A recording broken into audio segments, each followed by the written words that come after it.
The legend of the phoenix all ends with beginnings.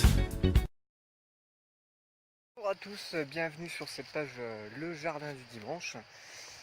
Alors je fais cette petite vidéo déjà pour vous remercier de suivre mes vidéos, de partager, de regarder. Alors bien sûr, vous savez que ces vidéos c'est pas pour vous dire comment vous devez faire, mais surtout pour vous expliquer ma façon de faire, comment je plante, comment on peut améliorer certaines choses. Je suis pas là pour vous dire vraiment ce que vous devez faire. Donc les 5 glaces sont passées, c'est génial parce qu'on va pouvoir justement commencer à planter de nouveaux légumes dans ce jardin, hein, notamment les concombres, les cornichons, les courgettes, les fenouilles, les haricots, la laitue, le maïs doux et le melon, sur le mois de mai bien sûr.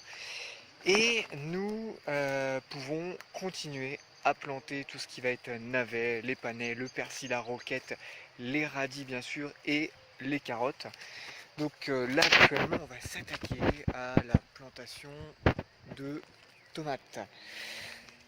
Alors moi j'ai acheté des pieds de tomates cette année puisque j'ai pas pu faire mes graines l'année dernière puisque c'était des pieds qui avaient été achetés en supermarché et je vous rappelle que les pieds qui sont achetés en supermarché sont entretenus des fois avec des engrais, tout ce qui va bien, tout ce qui est chimique, donc les graines sont mauvaises et on ne peut pas en tirer des pieds de tomates. J'ai fait l'expérience, j'ai planté j'avais planté de 4, 6, 7, ouais, une dizaine de graines de tomates provenant d'un supermarché. J'ai que 2 pieds qui ont pris, voilà, qui ont commencé à pousser et on n'est même pas sûr qu'il y ait des tomates, on va voir ça. Donc vous allez voir ça, on va basculer donc sur la plantation de tomates. Donc là ce sont des tomates qui ont bien sûr été achetées par un producteur, bio, enfin je les ai achetées chez un producteur bio, pardon. Donc bien entendu je suis sûr qu'il n'y a pas de pesticides, qu'il n'y a pas de, qu'il n'y a pas de tout ce qui est chimique pour faire pousser mes pieds de tomates. Donc voilà, écoutez, on va donc aller voir ça tout de suite. Alors aujourd'hui, je vais vous faire une petite vidéo sur la plantation de tomates. La petite particularité de cette tomate, c'est juste que c'est un pied de cœur de bœuf. Donc vous savez ces grosses tomates avec une chair bien épaisse, bien juteuse. Alors quand on voit ce pied de tomate, on voit qu'il a en effet une très grande tige avant d'avoir les feuilles. Et bien justement c'est vachement intéressant puisque moi je recherche ce type de pieds puisque je vais les enterrer à peu près jusque là. Pourquoi? Tout simplement parce que quand on va l'enterrer jusqu'ici un petit peu incliné, et bien de toute façon ça va commencer à faire ses racines et le pied sera plus vigoureux, plus résistant et on pourra avoir aussi beaucoup moins de maladies si on le protège aussi correctement. Donc il sera plus résistant puisque vous aurez quand même une prise au vent qui sera beaucoup moins haute puisqu'on va l'enterrer jusqu'ici. En gros, hein, si je le fais, hop, voilà, vous voyez, si je le mets dans la terre à partir du pot, il est beaucoup plus fragilisé pendant sa pousse. Donc on va justement le renforcer et lui permettre justement le temps qu'il fasse sa croissance, de faire aussi d'autres racines pour qu'il puisse justement nous apporter un pied bien résistant et de bons fruits. Donc je vais vous montrer tout ça. Voilà, donc le trou est creusé, donc vous voyez, on va prendre notre pied de tomate et on va l'installer comme ceci. Hop, alors avec une main c'est pas très facile, vous me direz. Hop. Donc toi tu as intérêt à tenir, tac tac tac. Hop. Là on va venir rabattre la terre. Alors on fait en sorte que le pied soit quand même plus ou moins droit quand on va l'enterrer. Hop.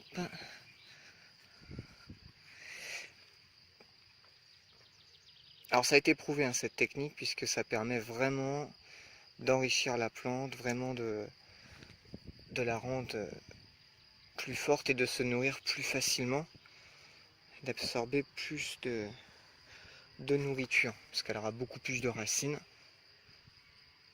Puisque les racines qui ont été créées dans le pot, bah, pour la taille qu'il y a, pour le pied, pour la taille du pied, du plant plutôt je veux dire, c'est pas beaucoup.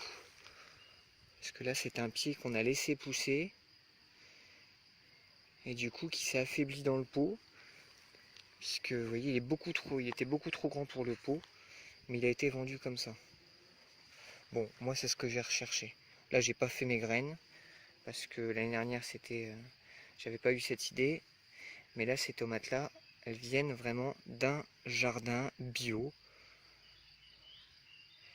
Donc je vais pouvoir refaire les pieds de tomates cœur de bœuf bio, puisqu'il n'y a pas eu d'engrais, pas eu de pesticides ou quoi que ce soit qui ont été rajoutés dedans. Puisqu'il faut bien se renseigner quand on achète des plants, si on veut faire ses graines soi-même. Donc bien demander surtout quel type d'engrais a été mis en place, enfin comment a été cultivée la plante. Si on veut faire ses graines soi-même, moi je vous conseille d'aller voir voilà, le marché aux plantes, le troc des plantes, ce genre de choses. Puisque vous savez que sur ce type de marché ou même sur certains sites, c'est bio. Donc on peut refaire ses graines soi-même et la plante est naturelle, donc on va dire qu'elle se fortifie beaucoup mieux au niveau du temps, etc. Donc là je vais pas mettre trop de terre, parce que vous voyez les feuilles commencent déjà à bien toucher. On va faire une espèce de cuvette tout autour pour bien arroser, pour garder l'eau surtout.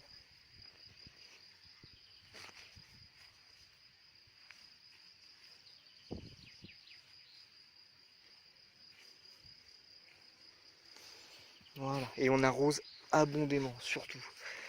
Il faut surtout bien arroser le pied de tomate, puisque si vous ne l'arrosez pas souvent ou que vous ne lui apportez pas l'eau nécessaire, elle va avoir un stress hydrique. Donc le pied va mal pousser, va pouvoir choper des maladies plus facilement, et donc il est fragilisé, et du coup votre production de tomates est plus faible.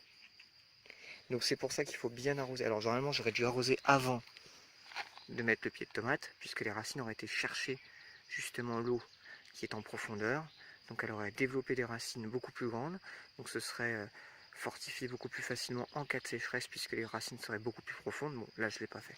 C'est pas grave de toute façon, puisque je vais apporter un gros paillage par-dessus. Donc là, bah justement, on va combler ce manque d'eau en profondeur par un très bon arrosage en début. Donc là, actuellement, on va attendre que l'eau s'évapore, pénètre en profondeur dans la terre. Donc là, il ne faut pas hésiter à mettre énormément d'eau. Je ne vous demande pas non plus de le noyer, mais de faire ça intelligemment, hein, d'attendre que l'eau s'évapore, enfin pénètre dans le sol. Hop. Et après on en rajoute. Et on répète ça 5-6 fois, hein, s'il faut. Bon, moi je le prends avec une bouteille d'eau. Je le fais avec un arrosoir normalement, mais bon, j'avais pas envie de m'embêter à prendre un arrosoir. Alors ça sert à rien de vider la moitié de la bouteille d'eau d'un coup, hein.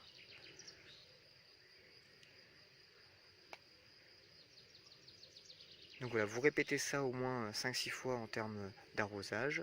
Vous paillez énormément, donc je vais vous montrer comment pailler ça. Et bien entendu, vous protégez le temps de la croissance de la plante. Par exemple, moi j'ai un morceau de pelle ici. Hop, on le met là. Et voilà. Comme ça, il est protégé, même protégé du vent, etc. Voilà. On va voir après le paillage.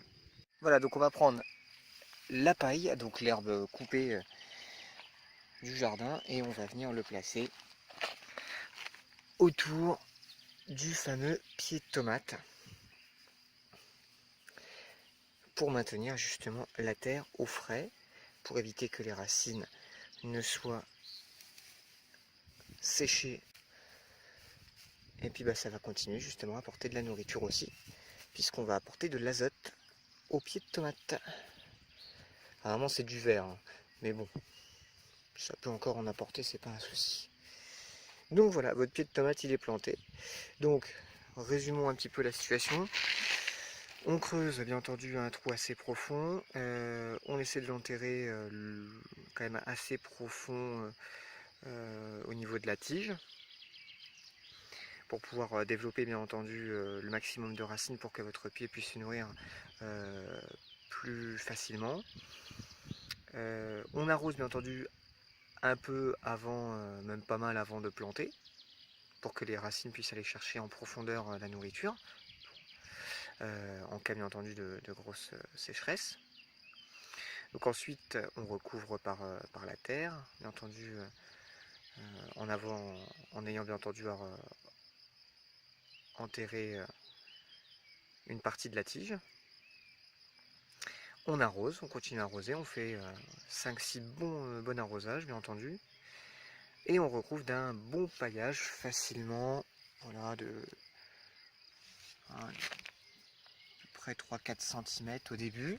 Et quand le pied va commencer à grandir, on va changer le paillage, rapporter un paillage plus frais, donc de l'herbe fraîchement coupée pour apporter plus d'azote, pour qu'il soit plus, pour que le pied continue à avoir quand même de la nourriture.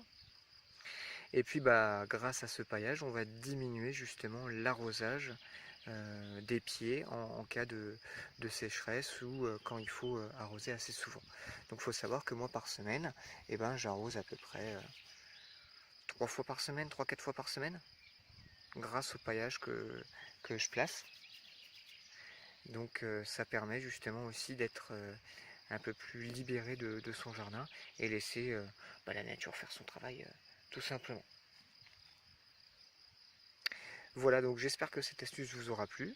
Et puis merci à tous d'avoir suivi mes vidéos. Et puis il y en aura de prochaines pour de nouvelles plantations.